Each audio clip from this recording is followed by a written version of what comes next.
네, 안녕하십니까. 2026년 2월 20일 오전 8시 23분입니다.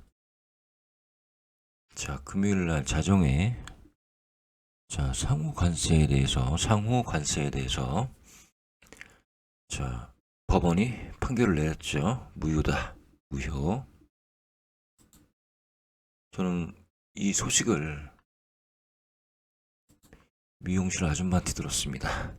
저는, 어, 토요일 날 오전에 영상을 올리고, 그리고 이제 시간이 좀, 남아서 미용실에 들렸었는데, 미용실 아줌마가 관세 얘기를 꺼내더라고요. 생각해보니 그분도 주식 투자를 하시는 분이었습니다. 결국 그분의 입에서 나오는 말이 월요일 날 불장이 되지 않겠냐. 그래도 저는 뭐 내용을 파악하지 않고 뭐 그럴 수 있겠다. 라고 그냥 답변을 해드렸는데요. 결국에는 그 뒤에 일어난 일들을 확인해 봐야 되지 않겠나. 그런 생각이 들어서 영상을 올려드립니다. 자, 관세는 지금 트럼프가 주장했던 관세는 상호 관세이죠. 그런데 이게 무효가 됐습니다. 그러면서 트럼프는 보편적 관세를 지금 현재 언론에 보도된 바로는 최대 15%까지 부과하겠다. 자, 그리고 물론 하나의 카드가 더 있습니다. 품목별 관세와 보복 관세. 자, 일단 상호 관세와 보편적 관세만 비교를 하면요. 상호 관세와 보편적 관세만 비교를 해서 설명을 드리면 그동안 있어왔던 상호 관세는 특정 국가를 대상으로 하는 것이고, 그리고 변동이 가능한 것이고, 그리고 높아질 수도 있고 낮아질 수는 있습니다. 그렇지만 일단 계약을 하면 그 자체를 계약을 하면 그 자체를 변동시키는 거는 쉽지가 않은 문제이지 않았을까 그런 생각이 들고요. 그렇기 때문에 관세 협상을 하고 계약을 하자 그렇게 얘기가 나오는 것이겠죠. 자, 그런데 문제는 지금 트럼프가 보편적 관세를 15%를 매기겠다 이렇게 발표를 거의 확정적으로 해버렸다는 문제죠. 자, 적용 대상은 전 세계 모든 국가에 적용하는 것이고, 그리고 정부가 일괄 결정을 하고, 그리고 일정 기간은 이제 고정되어 있습니다. 150일. 그리고 의회에서 결정이 나면 계속 가는 것이죠. 자, 중요한 것은 유연성이 부족하고 시장 반영에 어려움이 있다. 예측을 할 수 없는 그런 상황이 되는 거죠.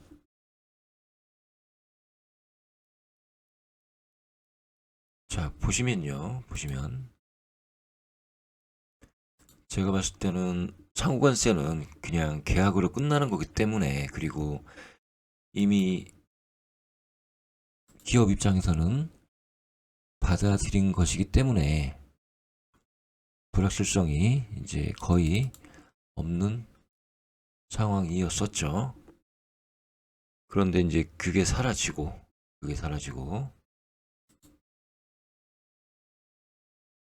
제가 좀 정리를 잠깐 해봤는데요.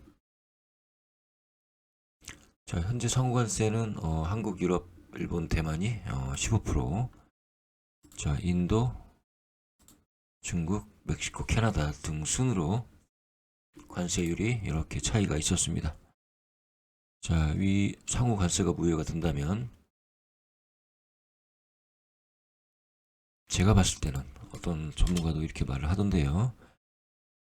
자, 이런 기업들이 저희보다 상호 관세를 더 높게 약속을 할 수밖에 없었던 기업들이 한국, 유럽, 대만, 일본보다 훨씬 더 유리하지 않을까. 특히 중국이요. 자, 중국이 원래는 20% 상호 관세를 적용받았기 때문에 한국이나 일본보다 5% 정도 더 불리한 상황이었죠. 그런데 얘가 사라졌다. 그러면 일단 최악의 조건이 없어진 것이니까 일단 이것만으로도 유리한 것이죠, 중국이. 또 문제는 뭐냐? 관세를 좋은 협상으로 만들기 위한 특약사항이 있었죠. 자, 대미 투자 3,500억 달러.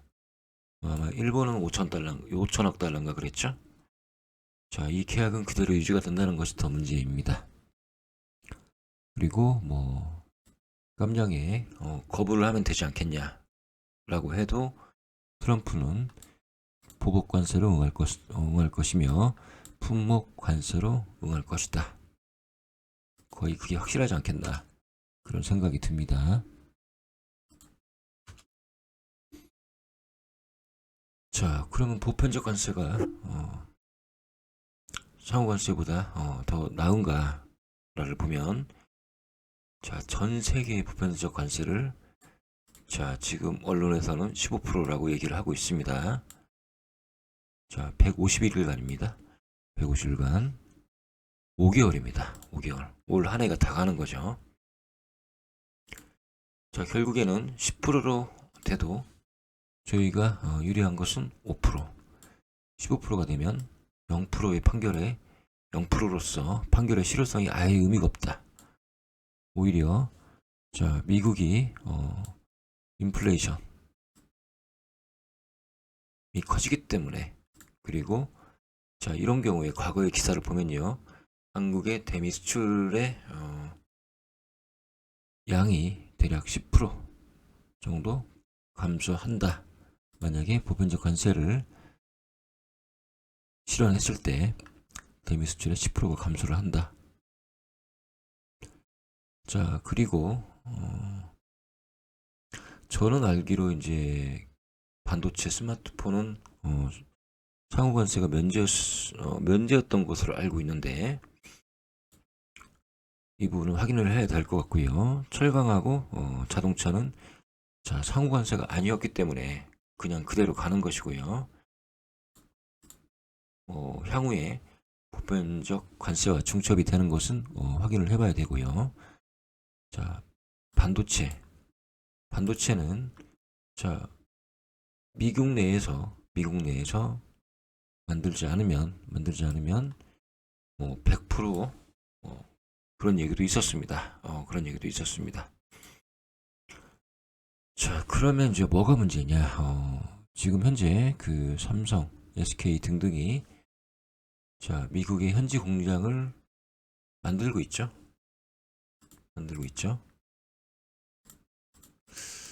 그 자체가 현재는 파운드리 위주의 어떤 공장일 수도 있겠는데, 앞으로는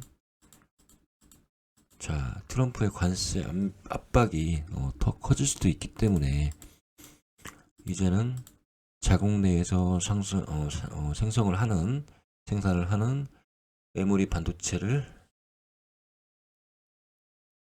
미국 공장에서 만들 수도 있지 않겠나. 그러면 결국에는 현재 특히 삼성이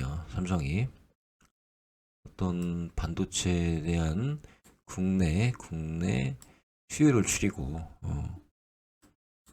미국 본지 공장에 또 수요를 늘릴 수도 있지 않겠나 그런 생각이 듭니다. 물론 주가에 어떤 영향을 미칠 것인가를 제 나름대로 판단을 해보면, 저는 일단 이렇게 판단을 합니다. 일단 월요일장은 개인 투자자들의 어떤 그런 잘못된 판단으로 개인 투자자가 이제 오전부터 유입이 될 가능성은 있겠지만, 자, 반도체 외에 개별 주식들 일제히 하락하지 않을까. 서서히, 네, 장이 개장을 하면 주가가 빠질 가능성이 있지 않겠나. 그럼으로써 이제 삼성전자, ASK, 하이닉스가 초반에 빠지면 과연 코스피가 상승 출발이 가능할지는 의문이 듭니다. 문제는 불확실성입니다. 자, 이로 인해서 그동안 그나마 상호관세가 완전히 안정이 된 상황에서 불확실성이 커지는 것이다. 모든 게 다시 시작하는 기분이 되는 것이다. 그래서 자, 지금 미장은 괜찮았지만